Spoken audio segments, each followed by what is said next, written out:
자, 로마서 10장 9절에서 10절까지 말씀. 자, 우리 두 번 같이 읽겠습니다. 시작. 내가 만일 내 입으로 예수를 주로 시인하며 또 하나님께서 그를 죽은 자 가운데서 살리신 것을 내 마음에 믿으면 구원을 받으리라. 사람이 마음으로 믿어 의에 이르고 입으로 시인하여 구원에 이르느니라. 아멘. 한 번 더요. 내가 만일 내 입으로 예수를 주로 시인하며 또 하나님께서 그를 죽은 자 가운데서 살리신 것을 내 마음에 믿으면 구원을 받으리라. 사람이 마음으로 믿어 의에 이르고 입으로 시인하여 구원에 이르느니라. 아멘. 자, 오늘 우리 함께 읽은 이 말씀 통해서요, 구약의 복음 14번째 시간, 다른 복음, 남다른 복음이란 제목으로 은혜를 같이 나누도록 하겠습니다. 여러분들 제목의 뉘앙스를 잘 이해하실 수 있겠죠? 다른 복음? 남다른 복음. 예, 이렇게 이해하시면 되겠습니다. 우리는 다른 복음이 아니라 남다른 복음을 따라간다. 오늘 이 말씀을 같이 좀 나눌게요. 사랑하는 여러분들, 먼저 주보를 좀 한번 보실까요? 주보 표지에 우리 지난주 복습이 나와 있습니다.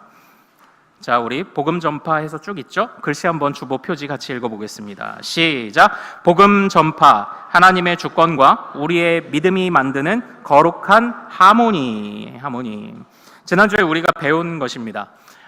주님이 유대인들을 택하셨는데 유대인들이 실패했어요. 끝까지 그 믿음과 그 특권을 지키기에 실패했습니다. 그러나 그건 유대인의 실패지 하나님의 실패는 아니었습니다. 그것을 통해 이방인을 향한 구원의 문이 오히려 열렸습니다.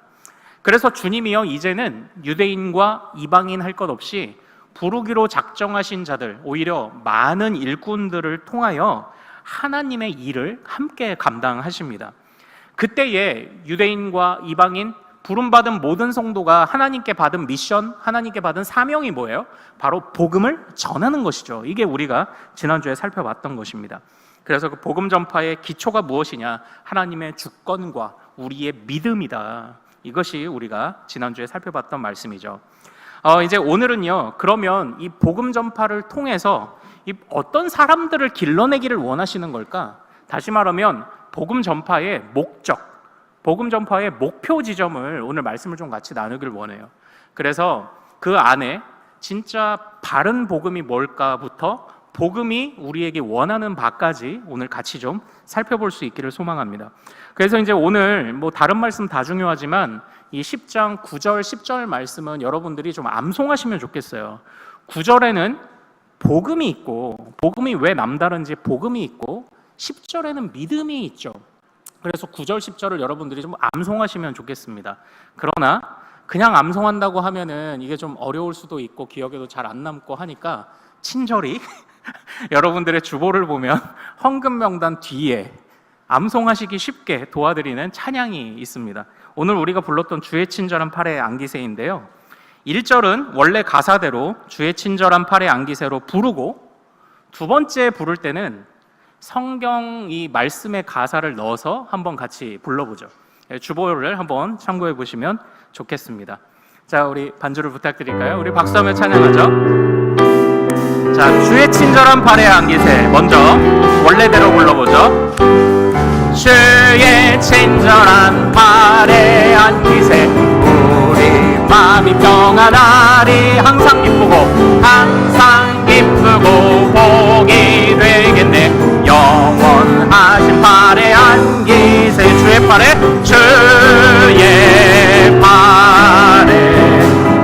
크신 팔의 안기세, 주의 팔에 영원하신 팔. 자, 이제 말씀으로. 내가 만일 내 입으로 예수를 주로 시인하며 또 하나님께서 그를 죽은 자 가운데서 살리신 것을 내 마음에 믿으면 구원을 받으리. 내 마음에 믿으면, 내 마음에 믿으면 구원을 받. 다시 한번. 내가 만일 내 입으로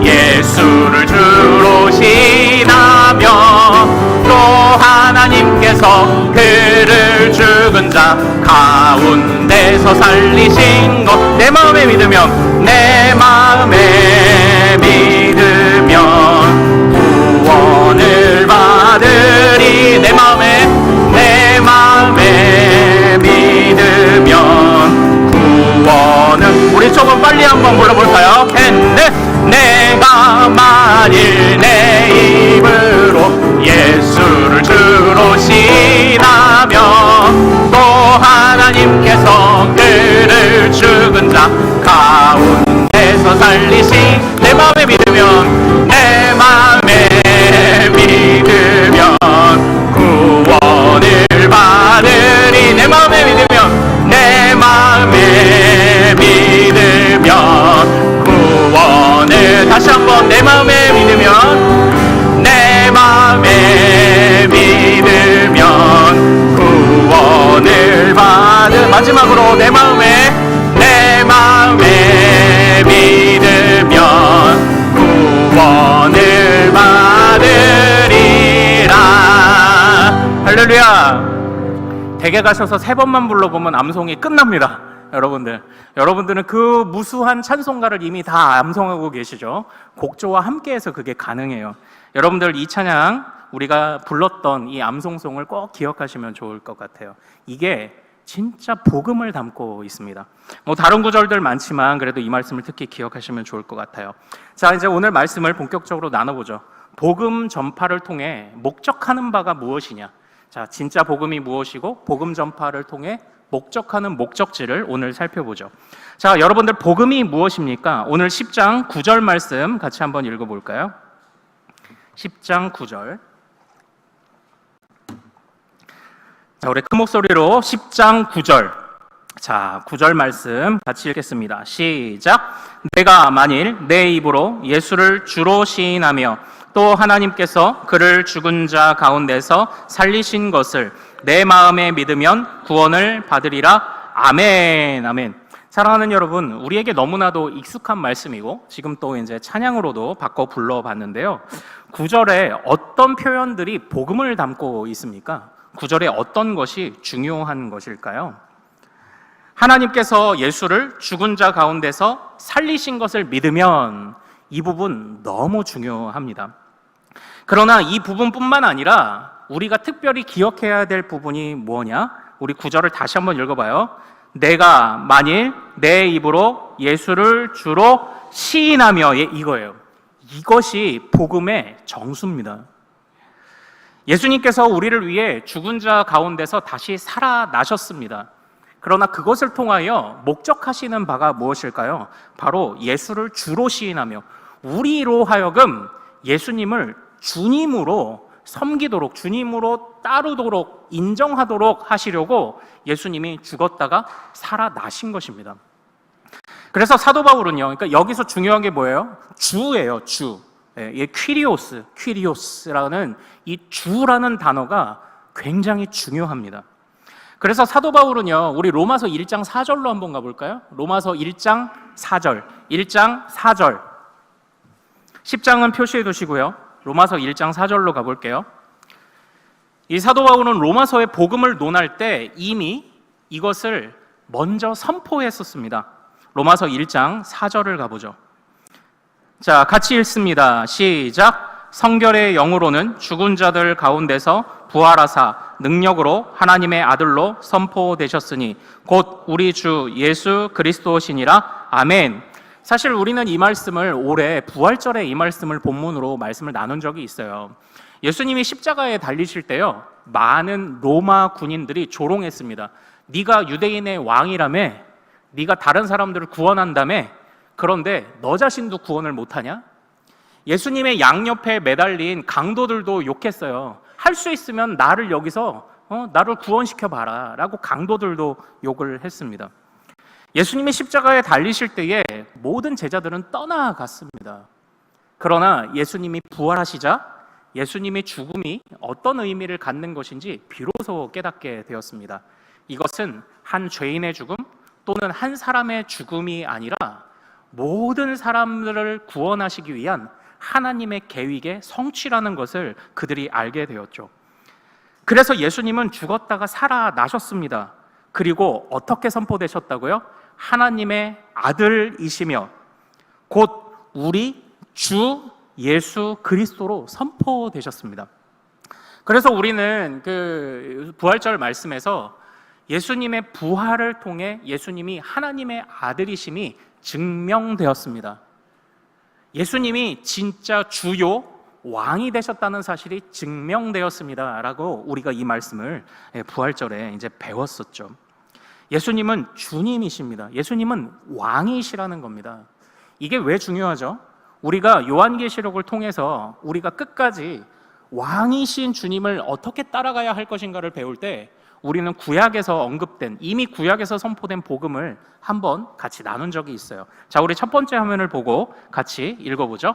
자, 시작. 좋은 소식을 전하며 평화를 공포하며 복된 좋은 소식을 가져오며 구원을 공포하며 시온을 향하여 이르기를 내 하나님이 통치하신다 하는 자의 산을 넘는 발이 어찌 그리 아름다운가? 아멘. 구약에서 이 유앙겔리온이라고 하는 이 복음은 구약에서요, 굿뉴스, 말 그대로 좋은 소식이었습니다. 그런데 이 좋은 소식이 뭐냐? 하나님이 통치하십니다. 하나님이 다스리고 계십니다. 이것이 복음이라고 우리 이사야가 선포를 했던 겁니다. 그런데 그 예언이 예수 그리스도를 통해서 성취된 거예요. 예수님의 죽음과 부활을 통해서 예수님이 왕이고 주인 되셔서 우리를 다스리십니다 라는 것이 성취되었다고 성경이 말하고 있는 겁니다. 그래서 하나님의 그 통치를 따르는 자, 하나님의 그 통치를 오매불만 기다렸던 자, 그래서 복음을 따르는 자는 어떻게 행동하는지 아십니까? 자, 우리 10장 10절로 다시 가겠습니다. 10장 10절에는 믿음이 있죠. 예수가 주님이십니다, 왕이십니다라고 고백하는 자는 마땅히 이렇게 반응합니다. 자, 우리 10절 같이 읽겠습니다. 자, 시작. 사람이 마음으로 믿어 의에 이르고 입으로 시인하여 구원에 이르느니라. 아멘. 우리가 10절은 지난주에 살펴봤었죠. 믿음의 두 차원이 있습니다. 내적인 차원이 있고 외적으로 드러나는 차원이 있습니다. 외적으로 드러나는 게 뭐예요? 입으로 시인하다. 근데 이게 그냥 단순하게 입으로 말하다가 아니라고 말씀드렸어요. 사도 바울은 이 시인하다라는 단어를 자신이 기록한 많은 그 서신서 중에 딱 3번 사용해요. 로마서에서는 뭐 2번 사용했죠. 로마서 10장 9절과 10절에서 한 번씩 사용하고 디모데전서와 디도서에서 한 번씩 사용을 합니다. 그런데 이 시인하다라는 단어가 디모데전서에서는요, 믿음의 선한 싸움을 싸우라, 선한 증언을 하라. 여기서 이 시인하다가 갖는 의미가 뭐예요? 그냥 말하는 겁니까? 아니요. 믿음의 싸움을 싸우라와 동의어로 쓰였어요. 이 시인하다가. 그리고 이 디도서에서는요, 이렇게 표현합니다. 하나님을 시인하나 행위로는 부인하는 자를 경계해라. 그러니까 말만 하고 그 행동으로 나타나지 않는 자들은 가짜 믿음이니 그것들을 경계하라고 말할 때 이 시인하다라는 단어를 써요. 그러니까 사도 바울이 이 시인하다라는 단어를 어떤 느낌으로 쓰는지 아시겠죠? 이 시인하다는 말이 아니에요. 겉으로 드러나는 모든 것입니다. 그래서 이제 이 부분에서 우리가 잘 생각해야 되는 게 뭐냐면, 우리는 행위를 쌓아가 구원을 얻을 수는 없습니다. 우리의 행위가 원인이 되어 구원이라는 결과를 얻을 수는 없어요. 그러나 하나님이 은혜로 주신 구원이 원인이 되어 우리의 행위는 달라져야 합니다. 구원을 얻으려고 행위를 하는 것이 아니라 구원을 받았기 때문에 그에 걸맞는 행위가 필요한 겁니다. 왜요? 열매로 아는 거거든요. 우리 믿음이 진짠가는 열매로 아는 거거든요. 그래서 사도 바울도 복음서에서 예수님도 끊임없이 강조합니다. 행위로는 구원을 얻을 수 없지만 은혜로 구원받는 자는 그에 합당한 행위가 나와야 합니다. 믿음의 행위들이 나와야 합니다를 말하는 거죠. 행위는 원인은 아니에요. 그러나 행위는 구원의 결과입니다. 그래서 야고보에서도 이 행위를 강조하는 것 아닙니까? 은혜 받았다면, 구원 받았다면 왜 그에 합당한 하나님의 백성이 되지 않느냐, 백성답게 살지 않느냐, 이렇게 계속 강조하는 것 아니에요? 그래서 이 구원, 정말 이 복음이라는 것, 복음은 예수 그리스도가 삼위 하나님이 주인이시며 왕이시라는 겁니다. 그리고 그분의 통치에 즉시 뛰어들어가서 우리의 모든 삶으로, 우리의 열매로 내가 하나님이 왕이시라는 것을 우리가 지키며 살아내는 것이 복음이요, 그것이 참된 믿음입니다를 지금 이 9절과 10절에서 지금 보여주고 있는 거예요. 그래서 성경은요, 우리에게 복음을 듣는다, 복음을 따른다, 주님을 믿는다고 할 때 생각보다 꽤 구체적으로 명령합니다. 바로 어떤 말씀들이 있냐면요, 우리 다음 화면을 좀 한번 볼까요? 화면을 보고 출애굽기 말씀 같이 한번 읽어보죠. 자, 시작. 나는 너를 애굽 땅 종되었던 집에서 인도하여 낸 내 하나님 여호와니라. 너는 나 외에는 다른 신들을 내게 두지 말라. 아멘. 하나님이, 이거 십계명이죠. 하나님이 내가 너를 구원했으니 나를 섬겨라, 이렇게만 말씀하셨다면 모호하고 불분명해요. 그러나 주님은 명확하게 명령하셨어요. 나를 섬기는데 다른 신은 아예 안 돼. 그럼 이건 무엇을 의미하는 걸까요? 오직 하나님만 바라보라는 걸 의미하는 거죠. 근데 이스라엘 백성들이 그랬거든요. 저 당시에 가나안 문화에 물들어가지고 하나님도 좋고 다른 신도 좋고 이렇게 됐던 거거든요. 근데 그게 아니에요. 주님은 다른 것 아예 안 되고 나만 섬겨, 이렇게 명령하신 거예요. 꽤 구체적인 명령입니다. 복음은 우리의 행동에게 하나님 섬겨야지 두루뭉실하게 얘기하지 않아요. 다른 것 아예 안 되고 하나님만이라고 강조하죠. 복음은 굉장히 우리에게 구체적인 실천을 요구합니다. 또 이런 구절이 있습니다. 우리 주님이 누가복음에서 이렇게 말씀하셨죠. 자, 같이 읽습니다. 시작. 집 하인이 두 주인을 섬길 수 없나니 너희는 하나님과 재물을 겸하여 섬길 수 없느니라. 아멘. 하나님을 섬겨라가 아니죠. 재물 안 되고 하나님이야 라고 이렇게 얘기하고 있어요. 재물 안 되고 하나님이야. 단순하게 그냥 섬겨, 하나님 사랑해, 그냥 두루뭉술하게 이야기하고 있지 않습니다. 굉장히 구체적인 실천. 너 하나님을 섬기길 원해? 하나님 사랑하길 원해? 그러면 너한테서 재물이 어떤 의미를 갖는지 얘기해봐. 고백해봐. 너의 마음과 삶으로 고백해봐. 성경이 우리에게 이걸 요구해요. 이게 믿음이거든요.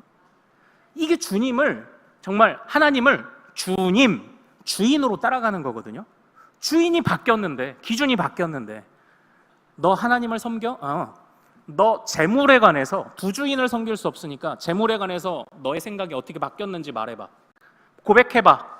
너의 삶으로 열매를 보여봐. 성경은 우리에게 항상 이걸 요구해요. 주님이 주인이시기 때문입니다. 자, 그러면은 로마서에서는 이런 증거가 어디 있을까요? 로마서에서도 있어야 그래도 설득력을 갖잖아요. 복음은 구체적인 실천을 우리에게 요구합니다. 어디에 있을까요? 자, 로마서 조금 뛰어넘어서 12장, 로마서 12장으로 가겠습니다. 로마서 12장 1절과 2절, 12장 1절과 2절.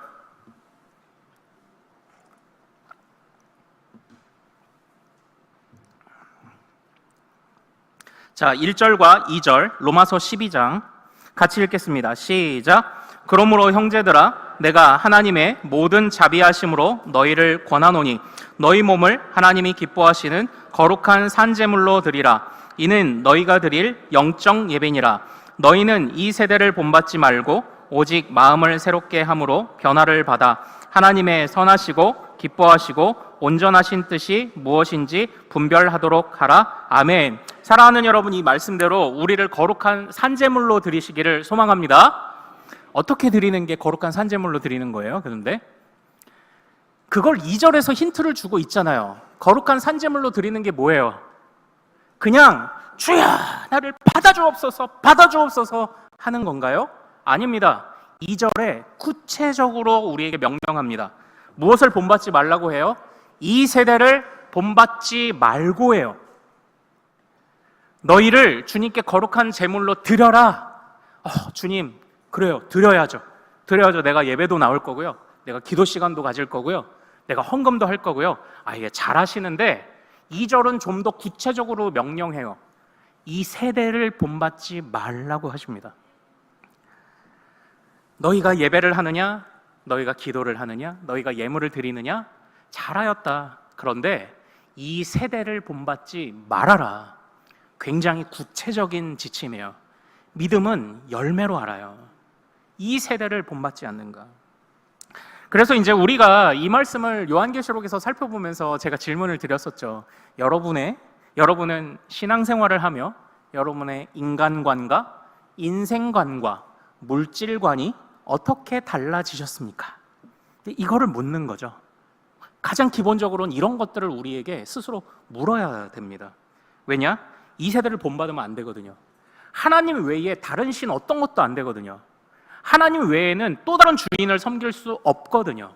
사랑하는 여러분, 여러분들에게 지금 우리가 고백하는 주인은 하나님이시지만 실제 여러분이 주중의 삶을 살아갈 때 여러분의 주인은 누구입니까? 물질입니까? 세상 풍조입니까? 여러분은 어떤 주인을 따라가고 계셨나요?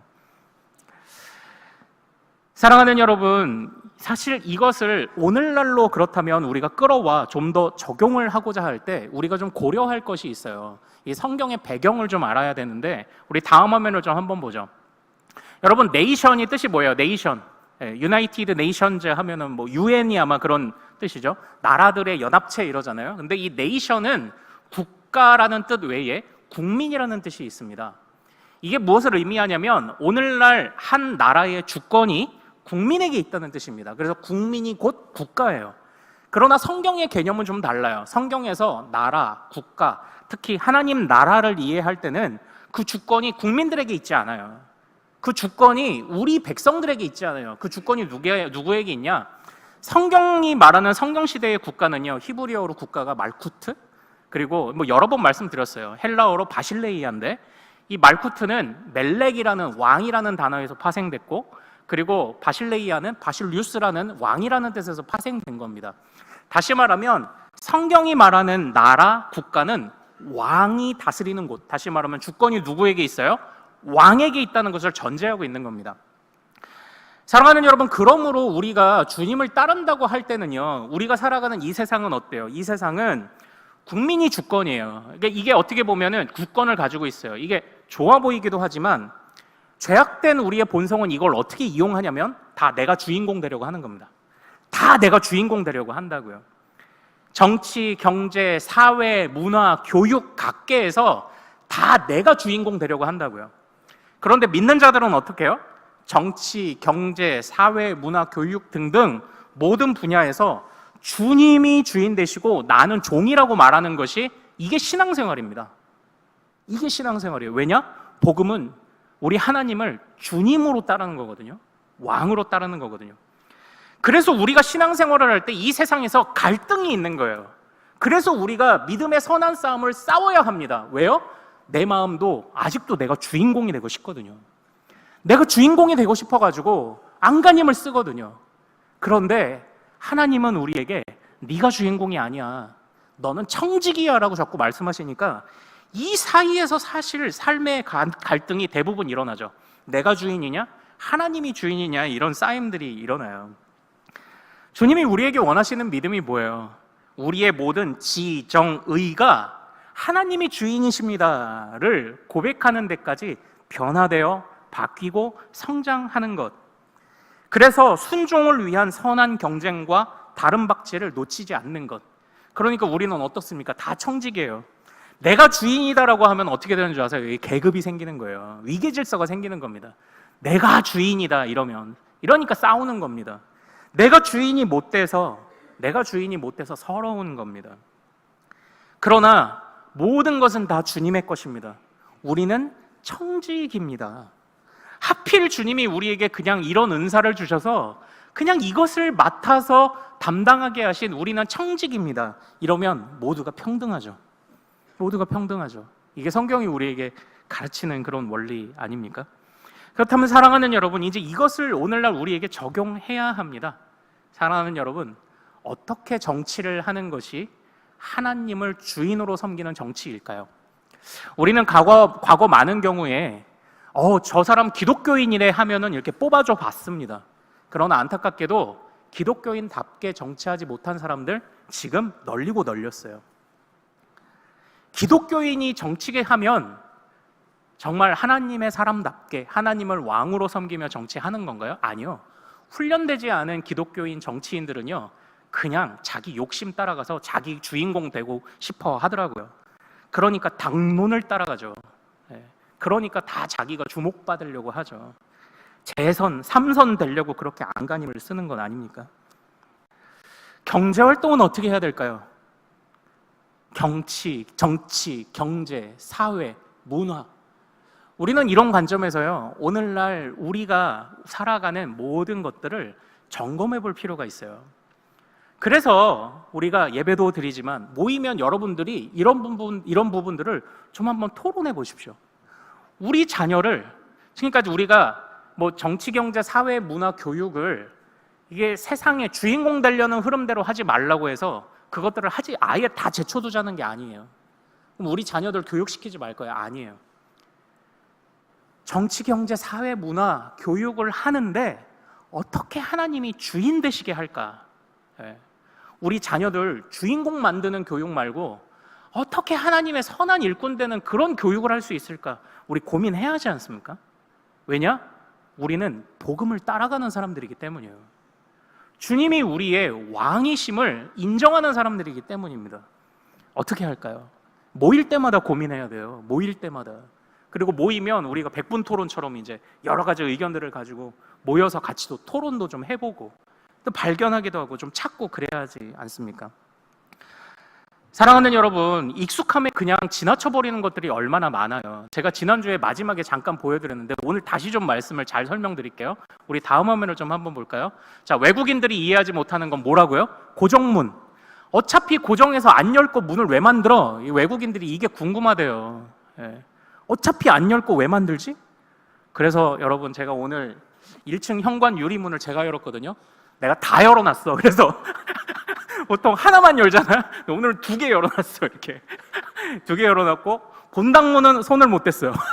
여러분이 나가실 때 고정문은 안 열릴 거예요. 우리 본당문도 고정문이 왜 있는 거죠? 근데 이게 우리는 익숙하면 아무도 이상하다고 생각을 안 한다니까요.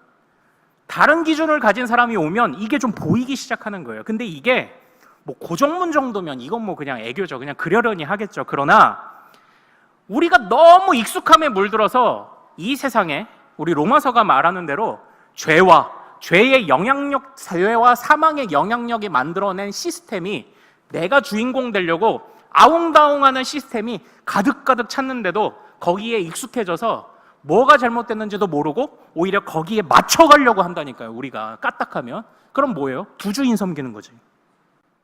그럼 두 주인 섬기는 거죠. 우리가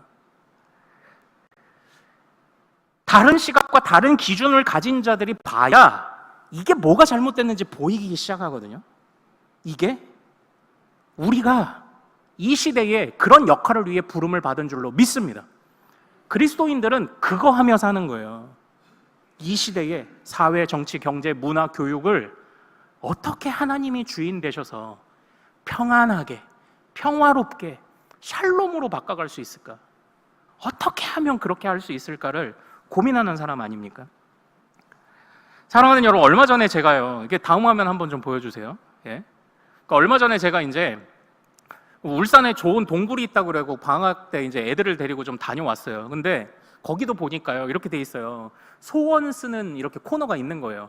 아니 근데 보통 무슨 영험한 바위가 있거나 뭐 갓바위가 있거나 불상이 있거나 이러면 뭐 소원 쓰는 게 이해가 되잖아요. 근데 우리나라 특징, 아무 데서나 소원 씁시다 그러면 아무 데서나 다 써. 소원 막 거기 동굴 벽에도 뭐가 있다고 거기다가 자기 소원을 써서 막 붙여놓은 거예요.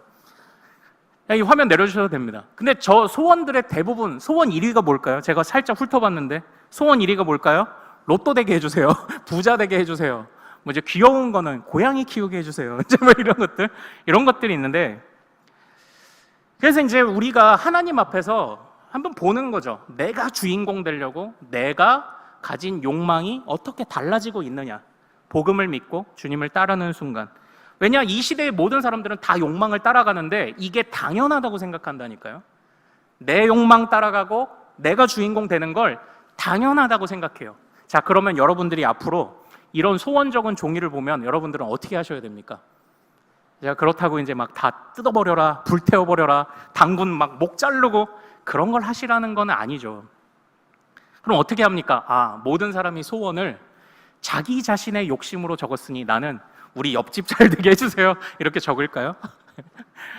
저는 거기 가가지고 어떻게 좀 이타적으로 목회 잘 되게 해주세요, 이렇게 적어요? 아니잖아요. 그게 아니잖아요. 그 안에서 여러분들은 아파하셔야 됩니다. 저렇게 소원이 걸려있는 것들을 보면 여러분들은 아파하셔야 된다고요. 내가 이런 세상에 우리 자녀들을 키우고 있구나. 내가 이런 세상에 우리 자녀들을 던져놓았구나. 여러분들은 아파하셔야 된다고요. 저 욕망 덩어리들을 보면서 여러분들은 아파하셔야 된다고요. 왜냐? 우리는 주님을 주인으로 섬기는 남다른 기준을 가진 사람이기 때문이에요. 사랑하는 여러분, 복음의 목표는 뭘까요? 우리가 죽어서 천국 가게 하는 것 맞겠죠. 그러나 죽어서 좋은 데 가고 싶어 하는 것은요, 다른 사람들도 다 그렇게 생각합니다. 우리는 주님께 부름받으면 천국 갑니다. 그거는 맞아요. 그러나 복음의 목표는 천국을 꽉꽉 채우는 게 복음의 최종 목표일까요? 아니요. 그것으로는 부족합니다. 복음의 목표는 주님을 왕으로 섬기지 않는 세상 가운데 주님이 왕이십니다를 선포하며 세상을 치료하고 선한 영향력들을 행하며 성령과 함께 합력하여 선을 이룰 사람들을 최종 길러내는 것을 복음은 목표로 하고 있습니다. 만물을 회복하시는 주님의 계획을 따라 왕 대신 주님 곁에 착 붙어서 그 주님이 하신 대로 보고 그 주님이 계획하신 대로 따라 해보는 그런 사람들을 길러내는 것이 복음의 목표예요. 그래서 복음은 치유합니다. 복음은 만물을 회복시킵니다. 우리가 그저 이런 목표를 가지지, 복음이 이런 원대한 목표를 가지지 않으면요, 다른 복음도 문제고요, 좁은 복음도 문제죠. 이게 뭐가 남달라요? 그러나 주님은 우리에게 다른 복음도 아닌 남다른 복음을 맡기셨습니다. 이제 우리는 그 복음을 받았다면 남다른 성도가 되어야 할 줄로 믿습니다. 남다른 믿음을 주께 보여야 됩니다. 하나님의 남다른 기준을 따르는 자가 되어서 죄와 사망이 왕노릇하며 만든 그런 기준이 아니라 하나님이 왕노릇하시는 그런 세상을 연구하고 고민하며 그것을 위해 뛰어들어가 우리의 인생을 바치는, 그렇게 우리가 인생의 가치를 얻는 그런 삶을 살아야 하지 않겠습니까? 우리 예수님은 모두가 너무 익숙해서 성전에서 서로 재물을 판다는 명목으로 장사를 하고 있는 곳을 보며 모두가 다 그러다 보니까 너무 익숙해서 성전의 장사치들을 아무렇지 않게 여길 때 주님은 그것을 보시며 이 성전을 강도의 구렬로 만든 자들을 하며 채찍을 만들어 내쫓으셨습니다. 그리고 그 성전의 본래 의미를 회복하셨습니다. 사랑하는 여러분, 이 세상은 누구의 것입니까? 주님이 좌정하시고 만드신 이 세상은 주님의 성전입니다. 이 세상에서 장사하는 자들, 자기가 주인공 되려고 하는 자들, 죄와 사망의 질서를 여전히 고수하는 자에게 물들어 살아갈 것이 아니라 이제는 우리가 채찍을 들어 그들을 쫓아내어 이 만물의 기도하는 집이 되도록 바꾸어야 하는 사명을 받은 게 우리죠. 그게 저와 여러분인 줄로 믿습니다. 우리가 이 방향성을 놓치면 안 돼요. 그래야 남다른 복음이, 남다른 믿음이 되죠. 사랑하는 여러분, 지난주 한 주 동안 좀 어떠셨습니까? 그러니까 여러분들은 좀 남다른 기준을 가지고 이 세상에, 우리 자녀들에게 맡길 이 세상에 좀 안타까움과 어두움을 좀 발견하셨나요? 이 세상의 이상함을 좀 찾아내셨습니까? 어떠셨나요? 그러니까 저는 얼마 전에요, 이제 그 몇몇 성도님들하고 좀 얘기하다가요, 제가 진짜 아차 싶은 것이 있었어요. 이게 죄악됐다는 그런 얘기는 아닙니다. 이제 우리 교회가 어쨌든 그 차들을 요즘 많이 가지고 오시니까요, 주차할 곳이 사실은 좀 부족하죠. 그래서 이제 우리 들어오는 요 현관에도 이렇게 차들을 좀 몇 대 이렇게 주차를 하시잖아요. 근데 제가 좀 간곡히 좀 부탁을 드릴게요. 좀 어려우셔도 우리 요 현관에 주차를 한번 안 해보면 어떨까요? 예. 주일만이라도, 주일에. 다른 땐 괜찮아요. 주일에. 왜 그러냐면은 우리 교회에 어르신들 중에 걷기 보조 장치 끌차를 끌고 오시는 분들이 계시고요. 우리 교회에 유모차도 들어오고요. 우리 교회에 휠체어도 들어와요. 그런데 제가요, 우리 교회 부임하고 2년 좀 넘었잖아요. 내가 2년 만에 이걸 깨달았다니까요. 거기에 우리가 차를 대놓으면 우리 휠체어가 들어오기 어렵지 않을까? 우리 본당에 현관 들어올 때 저 벽 쪽으로 해서 이렇게 경사진데 타고서는 휠체어 들어와야 되잖아요. 어르신들 거기를 이거 끌고 들어와야 되잖아요. 그런데 그게 여태까지 눈에 안 보였다니까요. 그게. 거기에 우리 휠체어가, 유모차가 거기 들어올 때 어려운 날이 있었을 텐데 그게 이제 보이기 시작했다니까요. 그게. 사랑하는 여러분, 부족하지만 우리가 이제부터라도 시작을 해야 됩니다. 이제부터라도 우리가 함께 예배하는데, 우리가 함께 교제하는데, 그리고 함께 이 세상을, 주님이 왕 되시는 이 세상을 만드는데, 우리가 못 보던 것이 무엇이냐? 우리가 진짜 고민해야 됩니다. 고민해야 돼요. 이것을 저도 고민하고 여러분들에게 소개하고, 여러분도 고민하고 저에게 소개해 주시고, 그렇게 우리 공동체가 이것을 우리가 발견해 가야 하지 않을까요? 그러니까 이제 이러한 관점에서 정말 이 하나님이 주권 되시는, 하나님이 주권을 가지고 왕이 되시는 이 하나님 나라로 이 성경을 읽는 그런, 또 우리 그렇게 목회하시는 목사님들 좀 많이 계시죠. 이제 감사하게도 여러분들 제가 이제 뒤에서도 잠깐 소개하겠지만 우리 전 세계에서 외국인도 바울에 관하여 논문을 쓸 때 적어도 한 번 이상은 인용하지 않을 수 없는 논문에 걸작을 쓰신 교수님이 우리나라 분이에요. 김세윤 교수님이라고 이렇게 털보 아저씨 있어요. 이분이 우리 총신에서 가르치시다가 폴러 신학교로 가셔서 거기서 가르치시다가 은퇴하셨거든요. 이분이 작년에 우리나라 오셔가지고 하셨던 강연이 있습니다. 거기서 뭐라고 말씀하시냐면요, 여러분들 복음을 단지 천국 가는 것만으로 생각하지 마세요. 믿음을 관념적인 것으로만 생각하지 마세요. 우리는 이 복음과 이 믿음을 가지고 나아가 그분이 그렇게 하신 말씀이에요. 정치, 경제, 사회, 문화를 고쳐야 합니다. 그분이 그렇게 하신 말씀이에요. 그래서 이제 이러한 관점으로 이 세상에, 이 사람이 주인된 이 세상의 모습들을 발견해내기 위해 애쓰시는 많은 그런 목사님들이 계세요. 그러면서 제가 어느 한 목사님의 좀 말씀을 듣다가 찾아보다가 좀 느껴지는 게 있어요. 그게 뭐냐면 그분의 말씀이 이겁니다. 이 세상 모든 것이 다 비즈니스의 노예가 됐다는 겁니다. 다 비즈니스의 노예. 이게 무슨 말이냐면 사람이 결혼해요. 그리고 출산해요.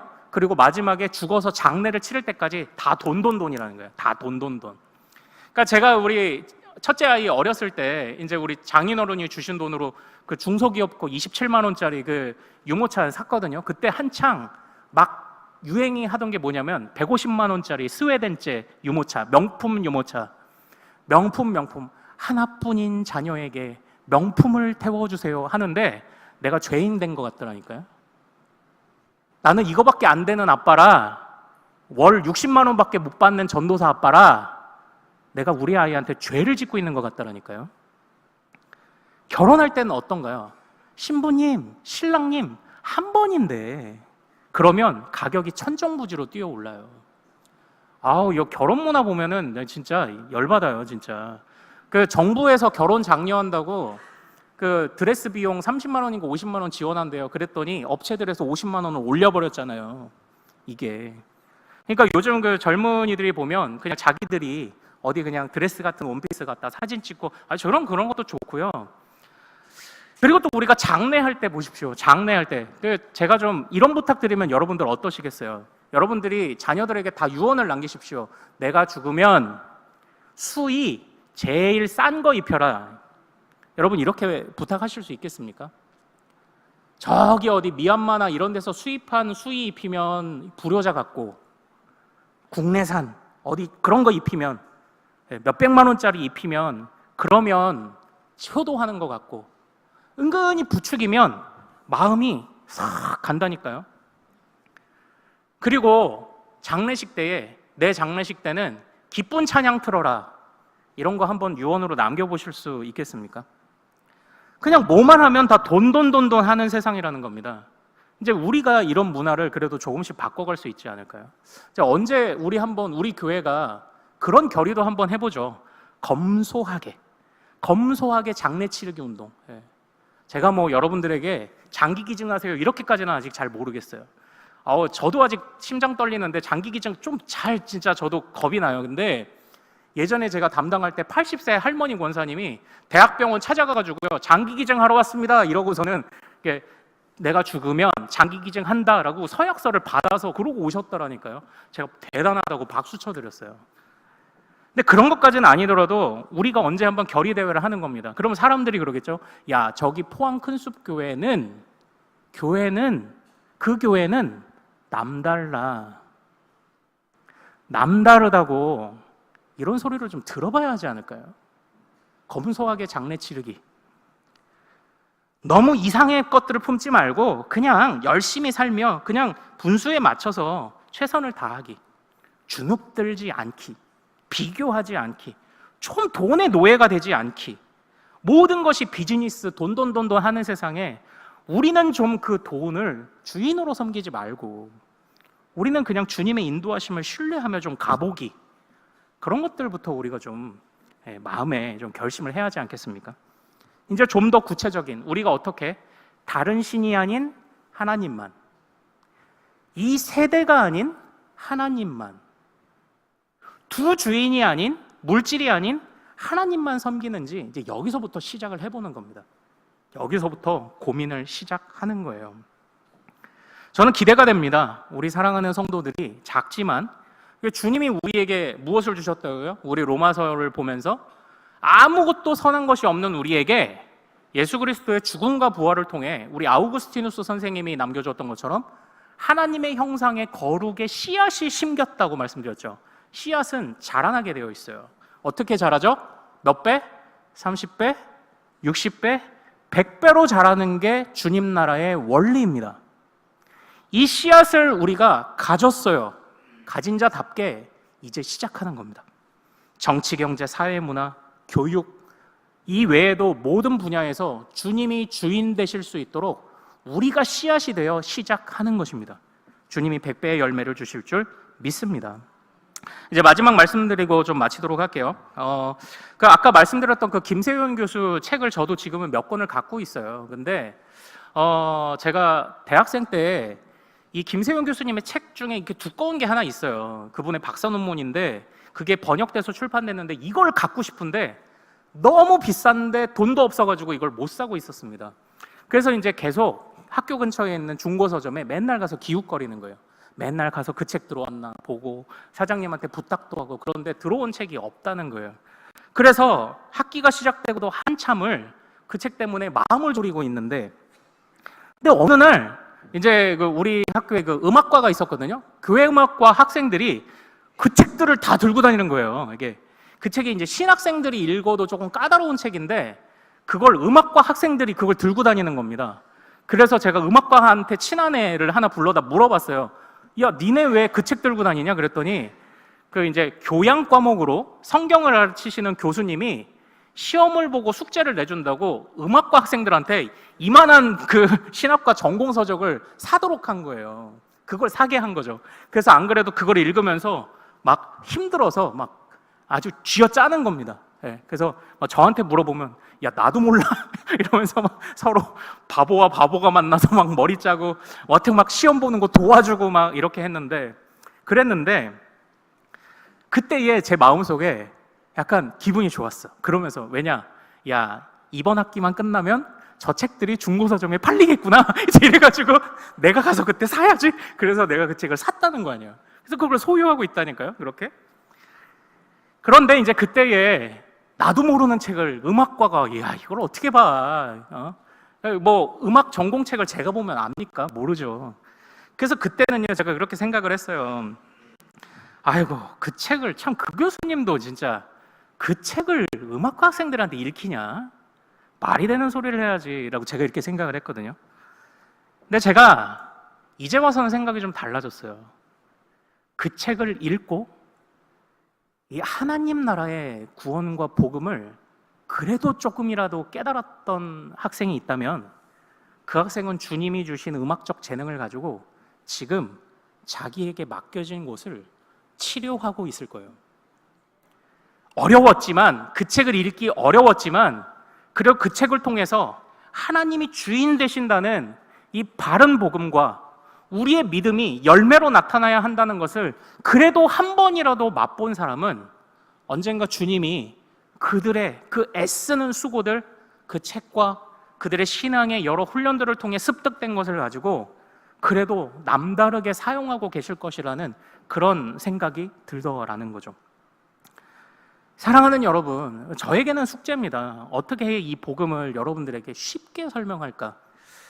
그러나 여러분들도 우리 기독교는 읽어내야 합니다. 성경부터 시작해서 우리 믿음의 선배들이 고민한 흔적들을 읽어내야 합니다. 이 수많은 믿음의 유산들을 우리가 따라가 우리의 복음과 믿음이 확장되어야 합니다. 그것만큼 우리의 태도가 바뀔 것이기 때문이에요. 하나님의 군대로 부름받았음을 우리는 요한계시록에서 살펴봤죠. 우리의 정체성은 뭐라고요? 14만 4천의 레기온으로 부름받은 우리는 하나님의 군대입니다.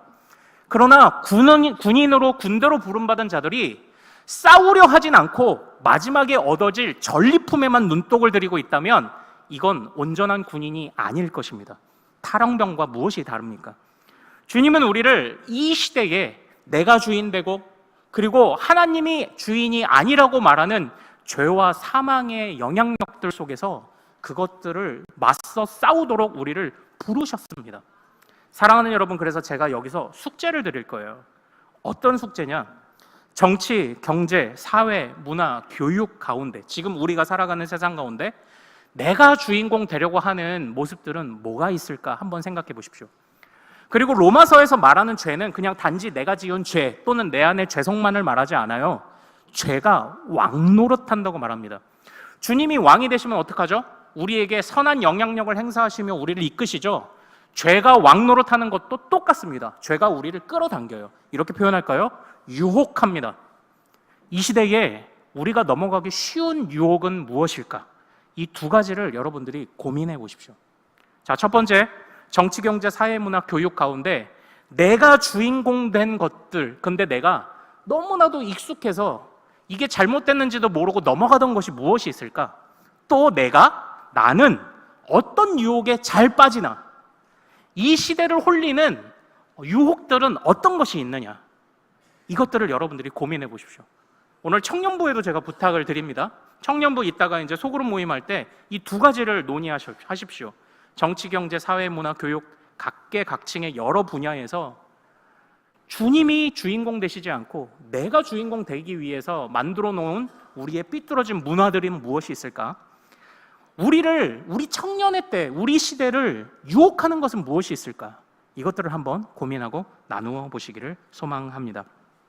하나님께서요, 우리에게 남다른 복음을 주셨습니다.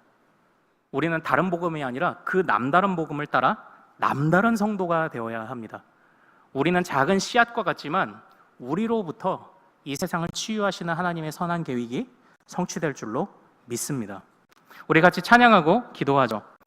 세상 흔들리고 사람들은 변하여도 나는 주를 섬기리.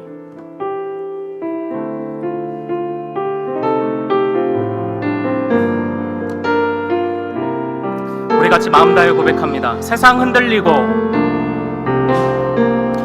세상은 흔들리고 사람들은 변하여도 나는 주를 섬기리. 주님의 사랑은 영원히 변하지 않네. 나는 주를 신뢰. 다시 한번. 세상은 흔들리고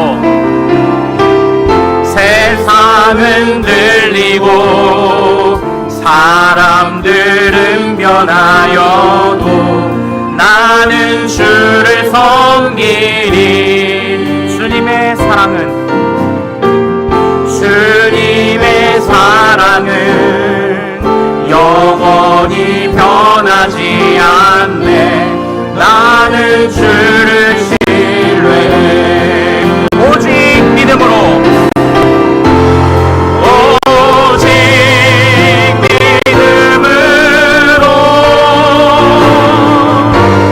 믿음으로 내가 살리라.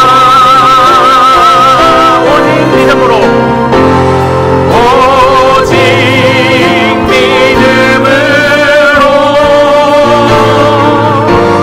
믿음으로 내가 살리라. 2절 고백할까요? 믿음 흔들리고, 믿음 흔들리고 사람들 주를 떠나도 나는 주를 섬기리. 주님의 나라는 영원히 쇠하지 않네. 나는 주를 신뢰해. 오직 믿음으로, 오직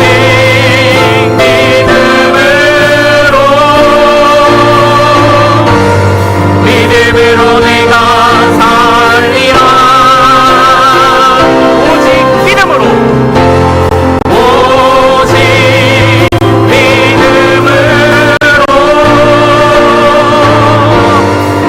믿음으로 내가 오직 의인은 믿음으로 말미암아 살리라. 오직 의인은 믿음으로 말미암아 살리라. 오직 의인은, 오직 의인은 믿음으로 말미암아. 다시 한번, 오직 의인은, 오직 의인은 믿음으로 말미암아 살리라.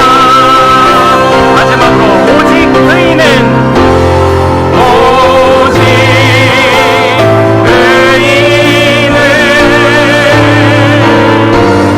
믿음으로 말미암아 살리라. 사랑하는 여러분, 우리 이 시간 같이 기도하기를 원합니다.